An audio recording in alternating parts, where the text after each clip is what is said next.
Hi, my name is Nate, and I help people find remote jobs as well as inspire people to travel and go to events. Today, we're going to be continuing our remote job series, and today we're going to be talking about 5 remote friendly companies that you can work for. We got to talk about a couple of things before we jump into the list. And so, there's a big difference between being able to work wherever you want in the world versus working from home in like a specific location. So, if you've been paying attention in this remote job series, you'll notice that with all the LinkedIn examples that I've given, you'll see a lot of jobs will say like work remote, right? But then when you go into the actual job description, it'll say like you can only work remotely from these 3 states or these 5 states or X number of states.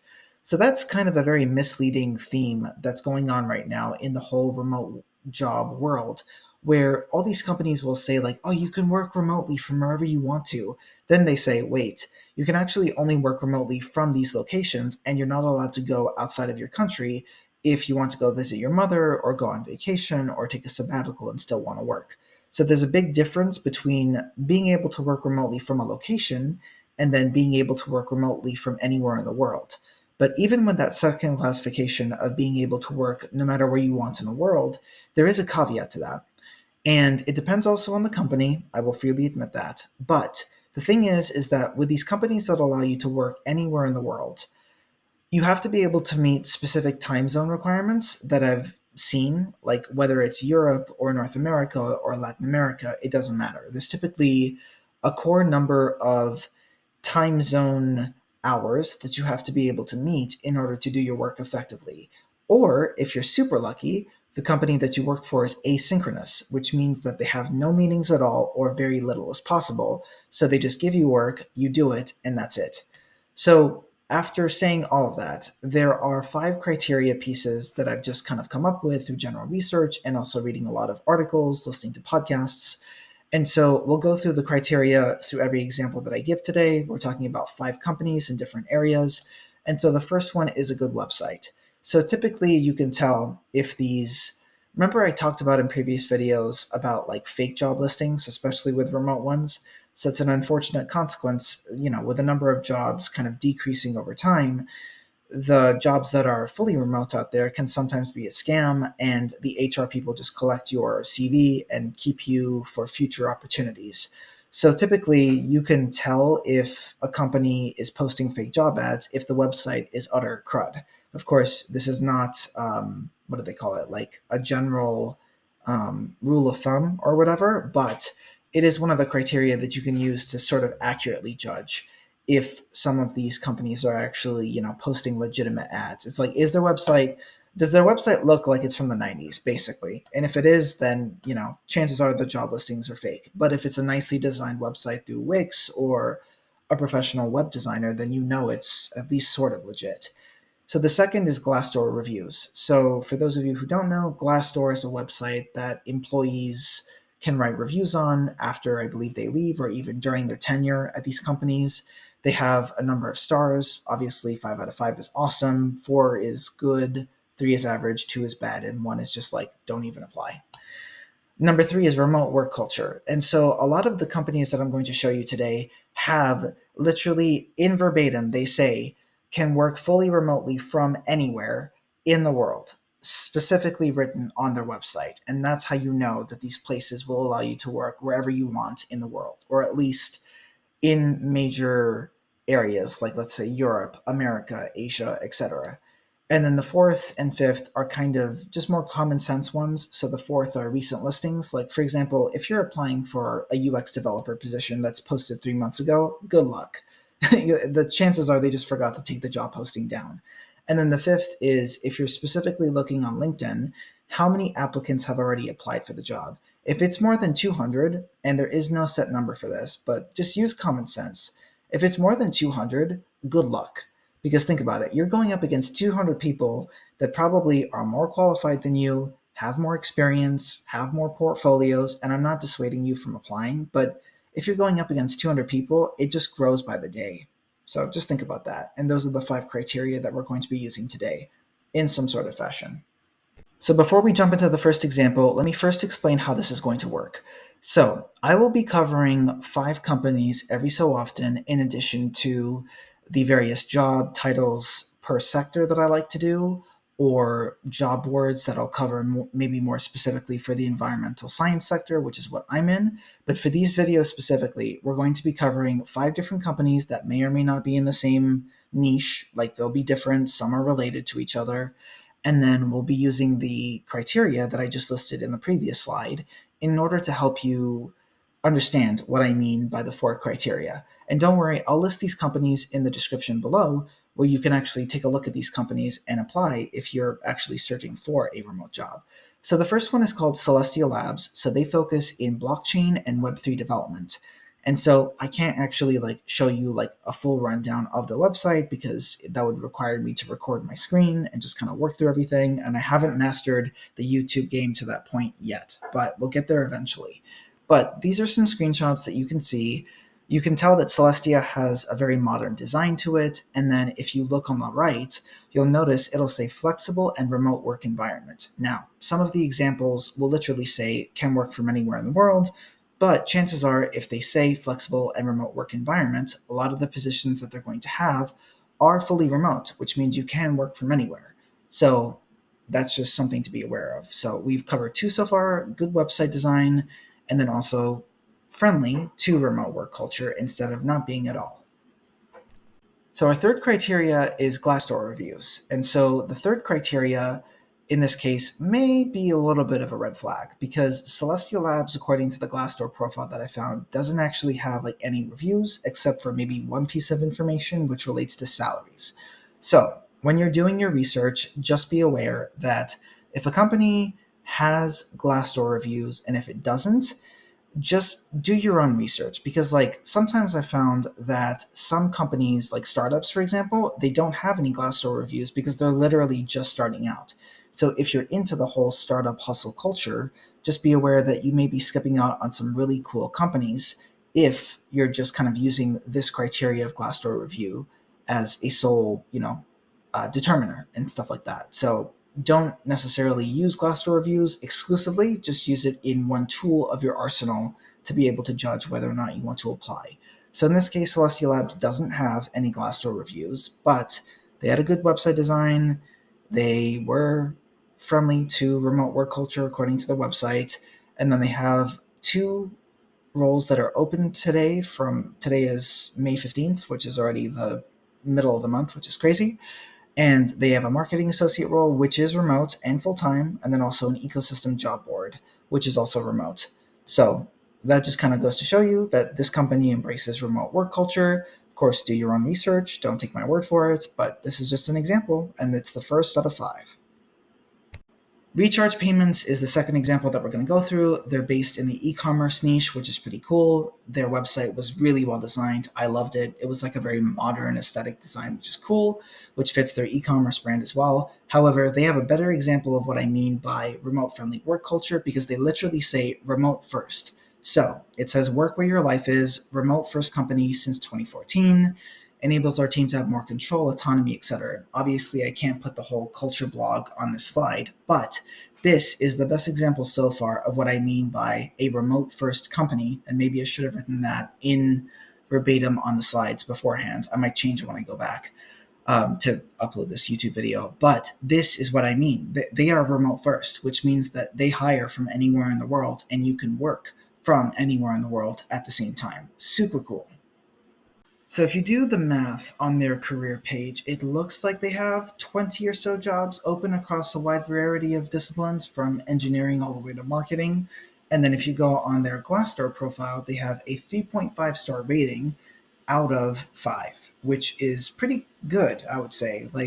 Most companies fall within the range of 3.5 to 4 from what I've seen. I think I have an example of 4.5, which means it's really good and they have a super friendly work culture overall. So just something to think about when you're kind of looking at all these companies in the links in the description below. So our third example is Datacamp. This falls within the realm of data science and artificial intelligence, AI for short, in case you don't know the acronym.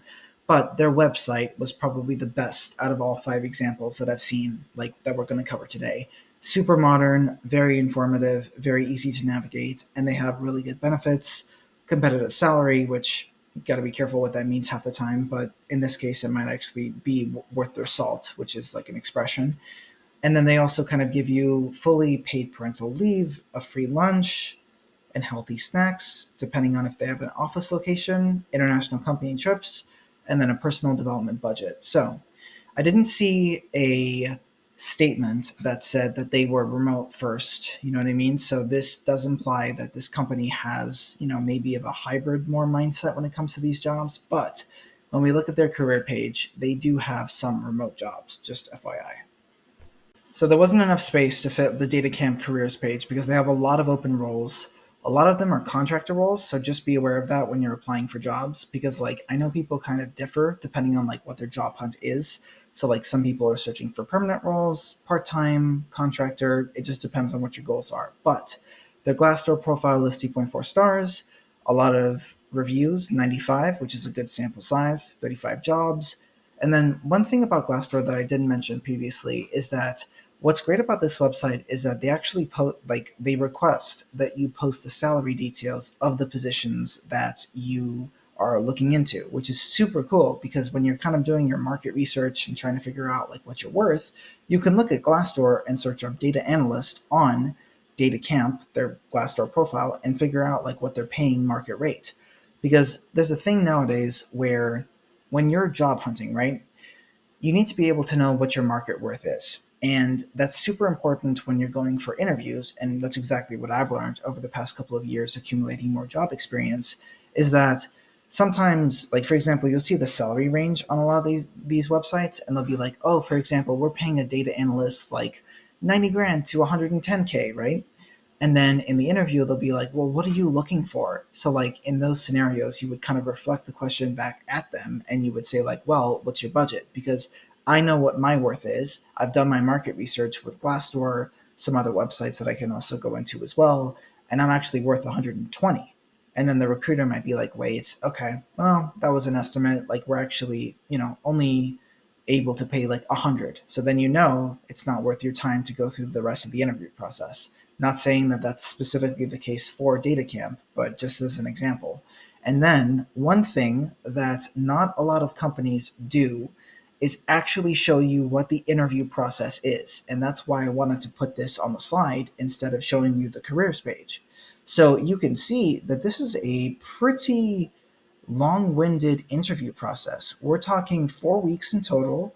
You start off with a CV review, then the recruiter talks to you, then you interview with the actual hiring manager for the job, then they have you do a case study or a technical test, then the founder talks to you, they do a reference check, and then finally, if they decide, you're worth their time, they offer you like an offer, and after you finish a background check. So this entire process takes 4 weeks, which is actually short, believe it or not, because most companies, their entire HR process is like 3 to 4 months, actually. So at least in the jobs that I've had in the past. So our fourth company that we're going to be talking about is Yokoco. It's digital marketing, but then also using digital marketing with a positive spin for social impact. So their website was really modern designed. I know I'm going to be saying that a lot, but again, it's one of the criteria that I talked about. And then finally, if you look on the right, this is part of their careers page and what they offer. So for example, the work that you're going to be doing has a very tremendous positive impact, which is really cool. It is fast paced, so that is something that you have to be aware of. Pants are optional. So pretty much everyone works remotely. Okay, so this is another example of a remote first company. So everyone works remotely at Yokoco, apparently, and pants are optional. But I would encourage you to wear pants during meetings just in case. So they have salary benefits and bonuses, self-discipline is required. So one thing that I want to talk to y'all about is with these remote jobs, you have to be self-disciplined because it depends on the company as well, along with the job too, and your manager. But generally, when we're talking about remote work, they hire people that want to do the work and that can do the work with a will to work instead of just hanging around and doing nothing. So that's one thing that you have to be aware of is that if you're going for a remote job, you have to prove your worth and you actually have to do the work that you're assigned. Otherwise, they question why did they hire you to begin with, and then you might even get laid off.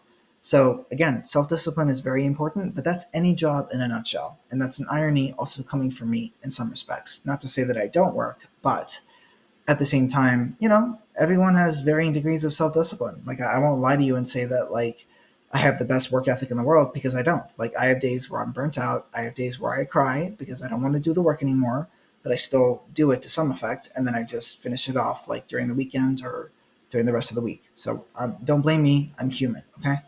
So they have unlimited PTO for reals, as they say. They love federal holidays, and they even have 2 weeks at the end of the year where they take that off. Commitment flexibility, part time, full time, and then no dogs dressed as humans. That's an interesting part of their website. Yeah. So their Glassdoor rating is 4.6 stars, which is pretty high, but take a look at the number of reviews. There's only two. So, when you're looking at Glassdoor, you have to be very cognizant of how many reviews there are. Because, for example, if a company has 5 stars and there's only one review, then that might be a potential red flag. So, just do your homework. Don't necessarily believe everything you read on the internet. And if there's, like, one review and the company only has 5 stars, maybe approach that with some skepticism. So do your research. But then at the same time, on their website, they also break down their interview process. So this one, for example, has 4 steps. It appears to be a little bit shorter than the other company that we just talked about, all the way from culture check to final communication with job offers. So just be aware of that. So our final company today is TestGorilla. So they specialize in test assessments when it comes to working with industry, nonprofits, et cetera, et cetera. They work with a large range of people. So their website is also very nicely designed. You can go through it yourself on your own time. And then if you go to their career and values page, you'll notice that I highlighted the second one specifically because the first talks about social impact with the work that actually matters. Third is being there at the beginning, which implies that TestGorilla, I think, is a startup as well at the same time. I could be wrong about that. Again, do your research. But most importantly, the second one is that they are 100% remote. And they say that in their job descriptions and also on their website, which is super important. So I actually have their careers page like slightly open, so you can tell they have 4 to 5 jobs, if I'm remembering correctly, like on this. More data engineering and digital marketing type jobs, but that makes sense because they're a company that focuses on test assessments. And then the Glassdoor review, I was wrong. This is the highest one, 4.9 stars, and they have 54 reviews. So it's a small sample size, but it's better than 5 or 2. You feel me? So 54 reviews, 4.9 Glassdoor review score out of 5. So this is a company that apparently a lot of people want to work for and also treats their employees very well.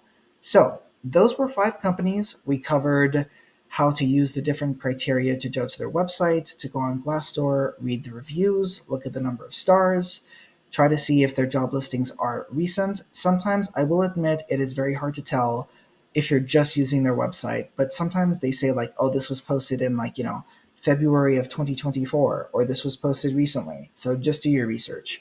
Glassdoor, website design, recent job posting. If it's LinkedIn, look at the number of people that have applied to the jobs because that's also important. Again, if it's more than 300, I wouldn't even bother personally. And then, remote work culture, which is probably the most important. So if it says remote work culture friendly, like on their website, they can let you work from pretty much anywhere in the world, so long as you get your work done, self-discipline, and then also just be aware of time zone restrictions. So that being said, I hope you found this video very useful. I will try to do more companies in the future if you want me to, and I will also kind of cycle the videos when it comes to talking about other types of jobs that are in different sectors. I think we literally talked about digital marketing a couple weeks ago or something like that. And just good luck. I mean, finding a remote job is tough. Finding a job that lets you work from anywhere in the world on your own time, and also so long as you do the work with a company, is even tougher. So I wish you the best of luck. Hopefully this helps, and stay tuned for more. Like, share, and subscribe for more content. See you around.